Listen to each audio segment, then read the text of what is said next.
Shalom uvracha b'shem Hashem naaseh ve'natzliach shenizke lagdil Torah ladira betachlit shel yirat shamayim zchut Rashbi HaKadosh yagen al kol echad m'bnei Israël. On est aujourd'hui le jeudi 29 du mois d'avril et le Yud Zayin du mois de Iyar, veille du Lag BaOmer. Bezrat Hashem, à qui je vous souhaite tous les bonheurs du monde. Ceci étant, aujourd'hui, shiur acheté Bezrat Hashem par Ruth Serfati pour l'élévation de l'âme de leur papa.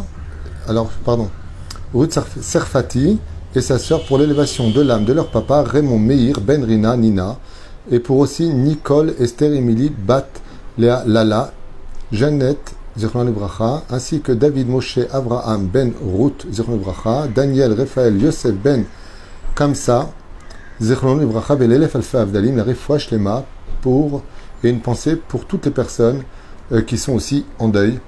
Donc voilà, une demande très particulière et un jour aussi très particulier, puisque le titre de notre shiur, d'abord on bénit Madame Ruth Serfati ainsi que sa sœur Bezrat Hashem, et qu'Akadosh Baruch Hu élève l'âme de tous ces défunts, l'Echem Tovim ou Shalom, et accorde une bonne santé à tous les malades d'Israël, une grande consolation malheureusement pour toutes ces personnes qui vivent cette grande tristesse, cette absence des gens qu'on a aimés dans notre vie et qui ont rejoint les mondes supérieurs, peut-être dans la yeshiva de Rabbi Shimon Bar Yochai et Miyodea. Quoi qu'il advienne, bracha batzlacha aussi à vous tous. On pensera aussi à l'élévation de mon beau-frère Georges Eliaou Ben Simcha Alice Alav Shalom, Bechol Mété Israël. J'aimerais ne pas trop tarder et donc vous invite à commencer tout de suite ce shiur très particulier. Et pourquoi je dis qu'il est particulier? Parce que le sujet est comment se débarrasse-t-on d'une personne toxique. Alors d'abord et avant tout, il faut savoir que le sujet qu'on appelle une personne toxique, c'est une personne qui est connue sur ce qu'on appelle le caractère de harcèlement moral. Ce sont des gens qui ont une force d'épuiser l'énergie de leurs victimes en général ou des personnes qu'ils fréquentent. Ils sont en général inasociaux, particulièrement hypocrites, on ne peut plus faux, atteints souvent de mythomanie, vivent constamment dans le déni. Ce sont des gens qui épuisent tout simplement leurs interlocuteurs. Ils ont en général une présence assez bizarre. Au bout d'un certain temps, on se rend compte qu'il y a une tension même quand ils arrivent à la maison, quand ils arrivent au bureau ou quand ils arrivent au travail. On sent quelque chose de nauséabond dans l'atmosphère. Et donc, ce sont des relations toxiques parce qu'on n'arrive plus du tout à être nous-mêmes. On perd notre sérénité et notre nous-mêmes, notre capacité d'être celui qui avait des réponses, celui qui avait l'esprit, on va dire, assez clair et dégagé, perd complètement les pédales. Il est complètement perdu, il n'a plus de force. Et c'est ce que l'on définit comme étant une personne toxique. On leur donne des noms dans la psychologie. Le plus connu de tous aujourd'hui, celui qui était défini avant les années 86 comme étant un sociopathe, connu aujourd'hui plutôt sous le nom de manipulateur pervers narcissique. Il y a des gens qui sont borderline, qui est une maladie très similaire au PN, mais qui n'a rien à voir au niveau de l'idéologie. Le PN se nourrit de la souffrance de l'autre, ce qui n'est pas du tout le cas du borderline, qui lui par contre est il est dans un monde de souffrance interne extrêmement important. Il n'a aucun contrôle de ses émotions, il est extrêmement émotif et il n'a pas de contrôle sur ses pensées, ce qui fait qu'il peut être tout à fait colérique, voire lunatique dans sa façon d'exister, mais lui par contre en souffre. Et contrairement au PN, au pervers narcissique, eh bien il faut savoir que les borderline peuvent se soigner avec des thérapies très approfondies, certaines méthodes de thérapie qui finissent par stabiliser, non pas guérir, mais en tout cas stabiliser leur changement d'humeur extrêmement fréquent. Et donc, malgré tout, c'est ce qu'on appelle une relation toxique, parce que celui qui le subit, eh bien, devient lui-même, d'une certaine façon, aigri, agressif, parce qu'il va manquer d'amour, de dialogue, de compassion. Ce sont des gens qui peuvent s'enfermer. Il y a les schizophrènes, il y a les psychopathes, il y a toutes ces personnes, même jalouses, tout simplement, c'est une pathologie très grave, la jalousie à un haut niveau. Eh bien, ce sont des personnes qui sont en relation toxique, même dans le monde de la Torah, ceux qui sont porteurs de l'Aïn Hara, et que vous le vouliez ou pas, ça existe, je vous l'affirme. La Torah en parle, le Shulchan Aruch en parle, les prières le disent. Il y a des gens qui préfèrent mettre la tête dans le sable à l'image de la politique de l'autruche, ne pas voir la réalité. L'Aïn Hara, ça existe grandement, comme le précise d'ailleurs Rashi à maintes reprises dans la Torah. Velachen, eh bien, il y a les personnes qui sont aussi nerveuses, les malades des nerfs, bon, la liste est très longue, je ne veux pas vous faire un cours sur chaque maladie et sur chaque thérapie à mener à bien, mais en tout cas, il y a des personnes vraiment qui sont à caractère toxique, relation toxique, fréquentation qui t'étouffe et à la limite, même chas v'sham, certaines personnes au suicide dans certains cas. Ça veut dire que la personne ne croit plus du tout en elle, elle est complètement vidée d'énergie, elle n'a plus rien en lui et elle n'a même plus goût à la vie. Et ce qu'il faut savoir, c'est que la première gravité d'une relation toxique qu'on a avec une personne, c'est qu'on devient totalement fataliste, négatif. On ne croit plus en soi, on ne s'aime plus parce qu'on est constamment descendu, dévalorisé, on est constamment agressé, et en fin de compte, on a peur de poser les pieds, on a peur d'exister, on a peur de partager des choses, ce qui fait que le dialogue se coupe, on se renferme de plus en plus, et le drame, de tous les drames, de ces personnes qui sont toxiques, surtout du PN, eh bien, c'est qu'ils nous tuent de l'intérieur, dans le sens où à l'extérieur, ils savent parfaitement contrôler leur mise en scène et apparaître comme étant Toda encore sur ce sujet. Ok. Lequel, c'est ce qui m'a été demandé. Moi, je suis aussi à la carte. Il y a des gens que ça les touche, ils veulent des explications, donc je m'exécute tant que j'en suis capable. Et donc c'est un sujet que j'étudie depuis plus de 20 ans, j'ai 25 ans de psychologie derrière moi, donc ça me permet un peu plus de pouvoir vous aider sans entrer trop dans les détails et dans le domaine médical. Chose que j'ai fait par contre hier soir jusqu'à des heures avancées avec ma sœur qui elle par contre est psychologue et en même temps infirmière de haut niveau en France. Velachem, Baruch Hashem, j'ai pu dialoguer sur le domaine un peu plus professionnel avec elle. Quoi qu'il advienne, en ce qui concerne cette relation toxique, eh bien la personne ne croit plus en elle. Donc Ve'afta l'ereacha kamocha, c'est un X. Pourquoi ? Parce qu'elle ne s'aime plus, elle est dévalorisée, donc elle a du mal à aimer les autres, elle ne parle plus et ne communique plus avec les autres, parce que de toute façon, elle n'est pas ni comprise, ni écoutée, et pire encore, elle n'est même pas acceptée. D'ailleurs, j'ai une discussion très intéressante sur un sujet, j'aimerais le partager avec vous, c'est que ma sœur m'a dit hier, c'est vrai que les PN sont invivables et tout ce qu'on veut, c'est vrai. Mais il ne faut pas oublier quand même que la personne qui est en face aussi a des choses réellement à améliorer. Alors je lui ai dit, donne-moi un exemple. Elle m'a dit, moi je connais une personne qui était mariée avec un pervers narcissique, qui a divorcé de lui et s'est remarié avec une autre personne. Et il s'est découvert avec cette bonne personne, par contre, qui n'était pas du tout toxique, qu'elle avait encore des défauts. Et je lui ai répondu, je ne partage pas ton opinion, je vais te dire pourquoi. Tout comme une voiture ne peut pas rouler sans essence, il est évident que quand on ne donne pas d'amour, par exemple, prenons le cas d'un homme pervers narcissique ou inasocial de façon générale, nerveux, pathétique, qui vit dans le déni, tout ce qu'on veut. Ok ? Un psychopathe. Ou pire encore, un schizophrène. Enfin, pas pire. Mais ces changements d'humeur sont très très très difficiles à vivre. Comment vous voulez qu'une personne normale puisse être elle-même à donner de l'amour, je lui ai expliqué, d'être ouvert, d'être souriant, d'être à la page. C'est comme si que je prends une voiture, je ne mets pas d'essence, je lui dis roule. Et elle m'a dit tu as raison. Ça veut dire que c'est vrai que les personnes qui sont victimes ont certainement des défauts. Mais d'abord, mets de l'essence. Et après, on voit d'où vient le problème. Et c'est exactement ce qui se passe.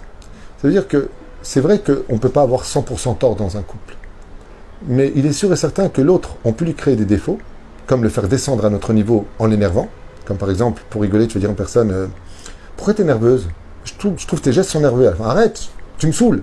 Tu vois que tu es nerveuse, tu vois que j'ai eu raison. Psychologiquement, on peut jouer à faire descendre une personne à son niveau et lui prouver qu'en fin de compte, elle a des défauts. Mais parce que je lui ai implanté ces défauts. Donc pour en revenir à cette relation toxique, il y a une nouvelle facette aussi à l'intérieur qui est beaucoup plus grave, que les gens ignorent. C'est que, si on reprend le cas du PN, c'est que sur un laps de temps important, le PN est capable d'insérer un virus dans le cœur de leur victime. Et ça, c'est le drame absolu. C'est ce qu'on appelle le syndrome de Stockholm. C'est quand la victime finit par tomber amoureuse de son bourreau au point de normaliser cette souffrance psychique, morale, psychologique, voire physique. C'est-à-dire que ça fait presque partie d'une certaine façon aujourd'hui d'un manque, au point de légaliser cette souffrance. Et ça, c'est ce qu'il y a de plus dramatique. Parce que le but du chiour, si j'ai bien compris, c'est comment se débarrasser d'une personne toxique. Et si vous êtes atteint du syndrome de Stockholm, eh bien, vous êtes foutu. Ça veut dire quoi, vous êtes foutu ? Ça veut dire que votre travail va être maintenant mené au centuple. Parce que vous aurez toujours un manque de cet agresseur moral qui ne fait plus partie de votre vie. Mais vous êtes tellement habitué à l'aimer tel qu'il était que ça fait partie d'une normalisation. Et malheureusement, vous avez toujours votre portable en train de regarder est-ce qu'il va vous appeler, est-ce qu'il va regretter. C'est le premier degré. Le deuxième degré qui nous empêche de nous séparer de lui, c'est l'échec. Je m'explique. Quand un homme a les pieds dans la boue, dans les épines, et qui creuse parce qu'il cherche de l'or, et qu'il a investi toute son âme, tout son argent, toute son énergie à l'intérieur, et qu'on lui dit « Excuse-moi, tu t'es gouré, faut que tu quittes le terrain, c'est pas là qu'il y a de l'or. » Mais c'est un échec total. C'est exactement ce que subissent les personnes qui ont été harcelées moralement, psychologiquement. Ça veut dire quoi? Toutes ces souffrances pour finir séparées avec un divorce, et lui refait sa vie et moi je crève. C'est très très très difficile pour une personne d'accepter de se séparer. C'est-à-dire qu'il a toujours espoir qu'il fasse teshuva. Il a toujours espoir que ça reprenne. Quoi, tout ce champ labouré, même pas une fleur. Je sors nu de cette histoire, défait de cette histoire, humilié de cette histoire. C'est très difficile et ça joue très facilement psychologiquement. La troisième raison pour laquelle on a beaucoup de mal à nous séparer des personnes toxiques ou à comportement limité, comme le borderline, eh bien, c'est tout simplement la faculté de la soumission. C'est-à-dire que c'est pas qu'on accepte, on ne veut pas, mais il a réussi à trouver tellement tous nos points faibles qu'on est encore sur l'espoir de pouvoir aider. Alors je vais m'expliquer clairement. Comme j'avais déjà expliqué, toutes les personnes qui ont des pathologies importantes du trouble du comportement recherchent presque de façon instinctive 3 vertus chez leurs victimes. Ceux qui savent aimer, donner et se remettre en question. Quand on est empreint de ces 3 qualités, de savoir aimer, de savoir donner et d'être capable de nous remettre en question, on ne quitte pas facilement ce qui est dans notre veine, dans nos veines, dans notre sang. Et les pervers narcissiques se jouent de cela. Ça veut dire qu'en d'autres termes, ils te disent « Mais je comprends pas, tu n'es plus capable de m'aimer moi, tu n'es plus capable de me donner, tu n'es pas capable de te remettre en question. » En d'autres termes, ils lèvent l'étendard de l'échec de l'autre. Je m'explique. Tu es capable d'aider tout le monde, mais moi tu ne m'as pas aidé. Tu sais quoi dit le perverse? Tu sais quoi va dire le borderline? Aide-moi, j'ai besoin de toi. SOS Société, nous sommes là pour vous aider. Aide-moi parce que toi tu sais le faire et avec moi tu n'y arrives pas.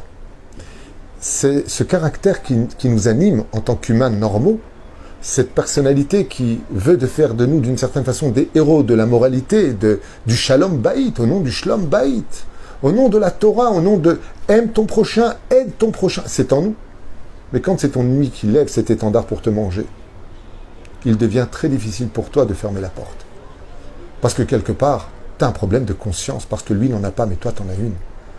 Et ce problème de conscience sera aussi un obstacle à ta séparation obligatoire d'une personne toxique qui ne veut que ta mort, aussi bien physique que morale. Pas dans tous les cas de figure, ça dépend de quelle maladie on parle. C'est pas le cas du bipolaire, lui veut pas du tout que tu meurs, c'est pas du tout le cas du borderline. Lui, il a l'impression plutôt de mourir, il a cette sensation de l'abandon constant, qu'il a une totale perte de confiance en lui, il a un trouble du comportement où lui-même ne le contrôle pas, il est totalement victime d'une certaine façon de toutes ses souffrances. Ça dépend de quelle maladie on parle, okay? C'est bien clair. Mais le PN, lui par contre, que tu meurs ou que tu vives, tu n'as pas plus de valeur qu'un stylo bic dans ses mains. Donc lui par contre, c'est vraiment ce qu'on appelle la relation la plus toxique. La seule chose qui l'intéresse, c'est de se servir de toi, de t'humilier, de faire de toi son larbin et que tu sois au doigt et à l'œil et surtout ton oseille. C'est tout ce qui l'intéresse. Achète-moi une voiture en ton nom, donne-moi cette bague en ton nom, va dépenser de l'argent pour moi, car je suis Dieu et toi, tu es ma créature, dirait-il d'une certaine façon caricaturale. Mais la reine, il n'y a pas beaucoup de solutions pour se dégager d'un pervers narcissique ou de toute relation avec des personnes toxiques, comme des gens qui sont tout simplement ce qu'on appelle Roa, lève, une maladie très peu connue, mais qui existe, ce sont les gens avec un mauvais cœur, les gens qui sont méchants, réellement méchants.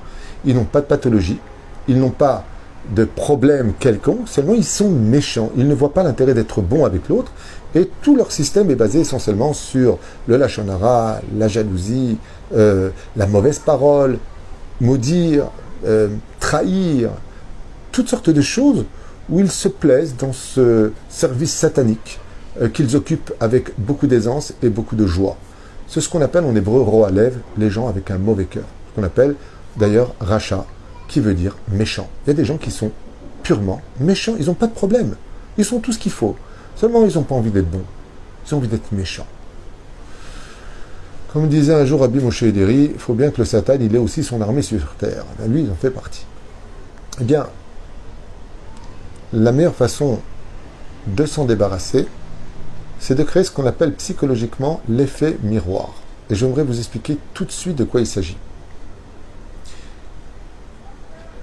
Tout ce que vous avez entendu, tout ce qu'on vous a dit, quand vous vivez avec une personne toxique, de toute façon, t'es rien, t'es jaloux de tout le monde, sans moi tu ne serais rien, ton travail, si c'était pas moi, jamais tu l'aurais trouvé, t'as jamais réussi dans ta vie, tes parents t'ont jamais aimé, toutes ces choses qu'ils vont vous dire n'est rien d'autre que le reflet de leur personne. Ce sont des gens qui projettent ce qu'on appelle l'effet miroir. Ils vont miroiter, c'est-à-dire refléter sur vous tout ce qu'il est. La façon la plus rapide, si on a un tout petit peu de sechel, un tout petit peu de cerveau, c'est de renverser le miroir. Ça veut dire, qu'en d'autres termes, prendre conscience totale qu'il vous a menti toute sa vie. Pas le savoir. Savoir, vous le savez, mais vous ne le vivez pas. Vous êtes encore blessé, vous êtes encore drainé par ces mots qui ont pénétré au plus profond de votre âme des mensonges sur votre identité. Quoique de l'autre côté, il faudra peut-être aussi certainement arranger des choses, mais personne n'est parfait. Je parle vraiment du vrai personnage toxique. Il vous a menti, réalisez, arrêtez de tomber dans le piège, il vous a menti. Vous êtes extra, vous avez un énorme potentiel, et toutes les pourritures, toutes les saletés qu'il a sorties sur vous, c'était de lui dont on parlait. À quoi ça ressemblerait de façon très simple? C'est la personne qui rêvait de voyager du côté de l'Est, et on lui dit, monsieur, vous avez pris la route de l'Ouest, donc fais demi-tour, où est ton problème? Reviens un peu en arrière. Il t'a menti. Pour cela, vous aurez besoin d'aide certainement psychologique pour réaliser votre potentiel, car vous ne pouvez pas fuir le personnage toxique qui vous entoure, là où il est, si vous n'avez pas totalement repris confiance en vous. La deuxième option, c'est de couper absolument tous les liens, quitte à ce que vous soyez perdant. Par exemple, vous êtes dans un bureau, dans le travail, et il y a une personne toxique. Une personne toxique qui vous fait du mal et qui vous atteint. N'ayez pas peur dans ce cas-là pour sauver votre âme et votre esprit de retrouver, de partir de ce travail. Priez Hachem qui vous donne vite un autre travail. Partez. Vous êtes perdant, certes, mais partez parce que vous serez gagnant. Parce qu'il peut vous atteindre le plus profond de vous jusqu'à vous pourrir votre existence. Et c'est pareil dans les divorces. Quand on est marié avec un PN, un pervers narcissique, et qu'il exige des choses où vous allez être perdant au niveau peut-être pécunier, ou au niveau de la maison, ou je ne sais pas quoi, il y a des moments où dans la vie, il faut savoir lâcher le morceau pour retrouver sa liberté. Ça me rappelle un petit peu l'histoire de cet homme qui était au fond de l'eau. Il avait trouvé un énorme lingot d'or. Et il a essayé de le lever, mais il était trop lourd, il ne pouvait plus monter, il perdait presque sa respiration. Son ami lui a dit, mais lâche le lingot d'or, mieux vaut monter vivant sans lingot d'or que de mourir avec un lingot d'or dans les mains. Eh bien, c'est exactement la même chose. Des fois, ce n'est pas une défaite. Des fois, c'est de la sagesse. Quand vous êtes face à un pervers narcissique, qui lui, par contre, n'a que ça à faire de vous pourrir la vie. Lui, il n'a que ça à faire. Tout son bonheur, c'est ça. Mais vous n'avez pas que ça à faire. Vous devez vous débarrasser. Il faut couper les liens. C'est-à-dire ne jamais avoir de lien avec lui, couper les téléphones, couper toute relation avec lui, qu'elle soit par le côté des médias, par le côté des téléphones, par le côté même amical. Oh, tu sais, je l'ai vu, je veux rien entendre de lui. Il n'existe plus. À mes yeux, l'okayam ben adam azé. Même si on a des enfants avec lui, mieux vaut faire intervenir une personne intermédiaire, parce qu'au chaque rendez-vous, chaque bar mitzvah, mariage, bichlal brit mila, il sera toujours là comme une épine à essayer de mettre la pagaille de façon absolument malicieuse. Il vous pourrira la vie. Et la reine est tsareno arabe, il faut couper les liens. Une fois quelqu'un est venu me voir en me disant, j'étais marié avec une personne qui a été donc sur le domaine professionnel médical par des thérapeutes désignés comme un pervers narcissique, qu'est-ce que je fais pour la bar mitzvah? Je lui ai dit, mieux vaut dans ce cas-là que vous fassiez chacun votre bar mitzvah. C'est une femme qui était totalement atteinte, complètement perdue dans sa tête. Et elle m'a dit, rien que de savoir qu'il va venir, je tremble. Je lui ai dit, madame, faites votre bar mitzvah en petit chez vous, qu'il fasse la sienne avec son fils. C'est son fils malgré tout.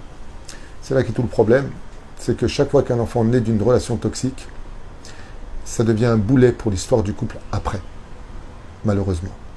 Mais que l'enfant vive, et si Dieu veut surtout qu'il ne soit pas comme le toxique qui l'a engendré. Donc on a vu qu'il faut absolument couper tous les ponts. Il existe une troisième façon d'arriver à surmonter la personne qui est atteinte d'un trouble du comportement, c'est de réussir sa vie après cet échec. C'est-à-dire d'être heureux. Car toutes ces personnes-là sont persuadées que c'est grâce à eux que vous respirez, que vous souriez, que vous mangez, que vous dormez, que vous buvez, que vous. Tout est grâce à eux.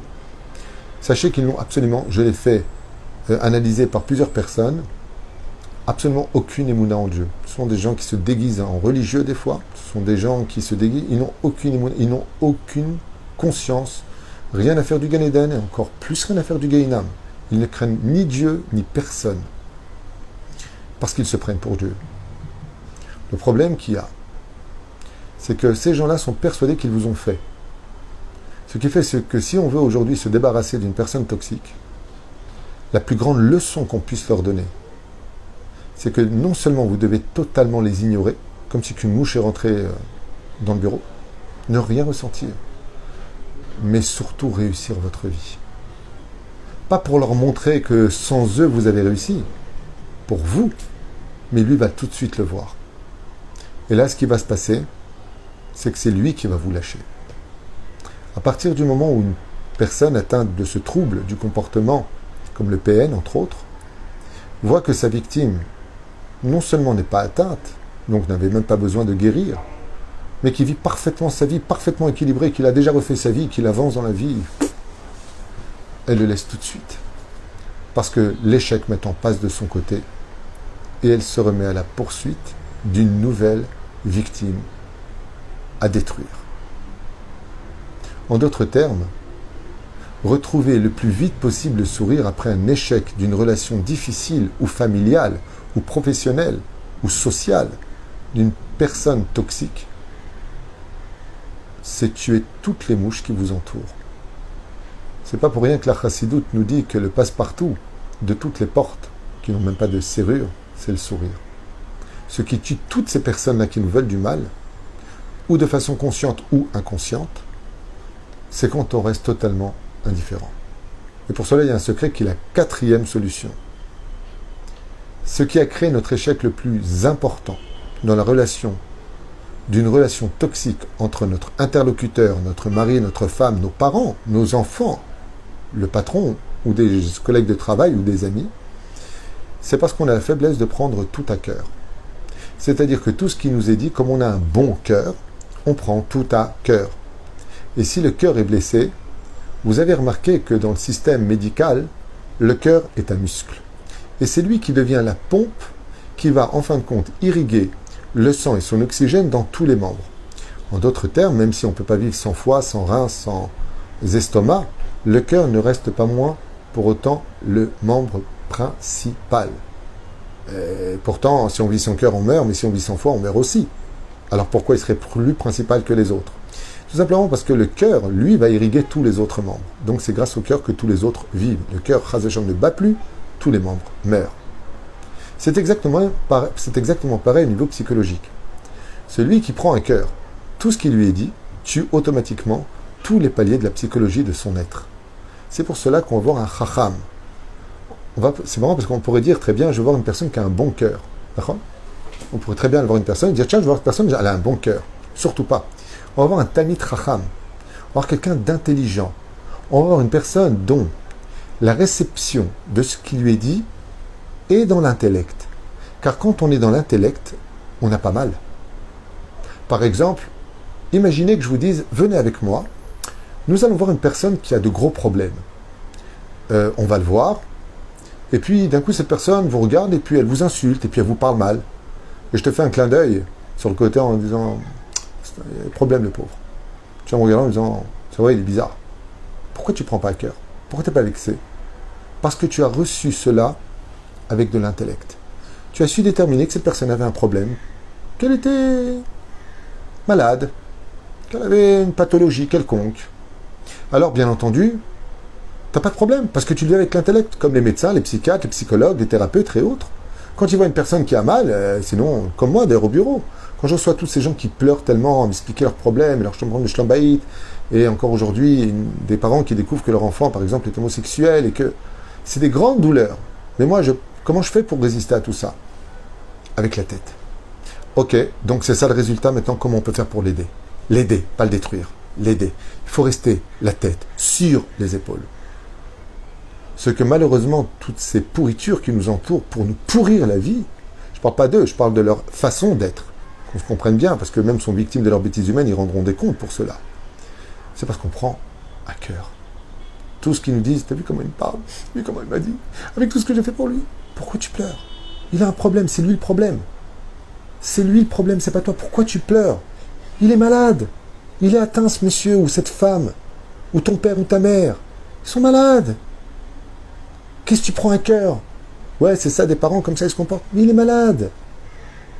Lui-même, il a fait souffrir ta propre maman, ou elle-même, elle a fait souffrir ton propre papa, ou ton frère, peu importe le personnage. Prends du recul. Mais non, on est en plein dedans, avec le cœur. Alors tu vas souffrir. Si vous voulez fuir un pervers narcissique, si vous voulez vous éloigner d'une personne toxique, remontez toutes les pensées au niveau de l'esprit. Vous serez sauvé de tout. Parce que l'esprit, lui, par contre, n'a pas mal. Il y a le casse-tête chinois, mais il se débrouille aussi bien avec ça. L'esprit arrive à trouver des solutions. Le cœur dévoile tous les problèmes. Mais la reine fait très attention à cela. Je vous ai donné 4 astuces, si vous revenez sur le shiur, où vous pourrez gagner, Bezrat Hashem, grandement un combat, et mettre KO une personne qui a voulu vous tuer, en tout cas vous épuiser, ou vous aspirez toute votre énergie. Parce qu'en réalité, c'est de ça qu'on parle. Ils épuisent, Shoavim est un energia pnimit shelanu. Ils épuisent toute notre énergie au point de nous faire ressembler à un pneu crevé et qui n'attend qu'une seule chose, qu'on vienne le réparer. Le seul problème, c'est que si vous attendez en tant que réparateur celui qui vous a détruit, alors sachez qu'il mettra le feu à ce pneu et que vous serez une fois de plus asphyxié par cette fumée noire que lui se réjouira à vous observer. Faites attention. Imen ani limili. Retrouvez le sourire, replacez les choses dans leur contexte, retournez le miroir. C'était pas vous le problème. Lui vous a fait croire cela. Archen Bezrat Hashem, ayez toujours la tête sur les épaules, parce que ça vous donnera des solutions beaucoup plus efficaces que de perpétuer des larmes, des chagrins et des souvenirs et des échecs et ainsi de suite. Akadosh Baruch Hu voit tout, sait tout, et n'oubliez pas un détail, on ne peut sortir du trou que celui qui veut en sortir. Ce qui fait que si on se complaît dans cette terrible syndrome de Stockholm, l'amour de son bourreau, et que, comme des fois il y a des gens qui viennent me voir, mon mari il est comme ça, il me fait souffrir, mais de l'autre côté je ne peux pas me passer de lui. Je dis, madame, allez souffrir, saoulez chez moi. Tu ne peux pas te passer de lui, et de l'autre côté tu ne peux plus vivre avec lui. Souffre. Alors j'ai dit au mari pour rigoler, bon, je vous en prie, comme elle ne veut pas se passer de vous, qu'elle ne peut plus vous supporter, soyez moins dur avec elle. Il m'a rigolé avec un sourire un peu narquois. Achen Bezrat Hashem, ce cours était petit, mais je vous affirme que je vous ai fait un synopsis et un concentré de plusieurs années d'études sur le sujet qui vous donneront Bezrat Hashem par contre de très grands résultats dans la vie de chaque jour, semaine, mois et année qui vous attendent. La pire chose qui puisse vous arriver, c'est d'avoir donné à ces personnes toxiques en ne retrouvant pas le sourire. Retrouver le sourire, oui, c'est les mettre KO. Ça veut dire qu'ils n'ont pas réussi. Mais par contre, vous, ça vous aura fait grandir. Et vous pourrez aider les autres. Parce que vous avez tellement été frappé, tellement été façonné, que plus rien au monde ne pourra plus autant vous détruire. Donc, vous ne pourrez que construire. Et ça, c'est gagner le combat. De toute une vie qui en réalité ressemblait à une ronce, qui finit avec des pétales. Ensemble, une belle rose à offrir à l'avenir, pour vous et tous ceux qui vous aiment. Kol Tov et Litraot.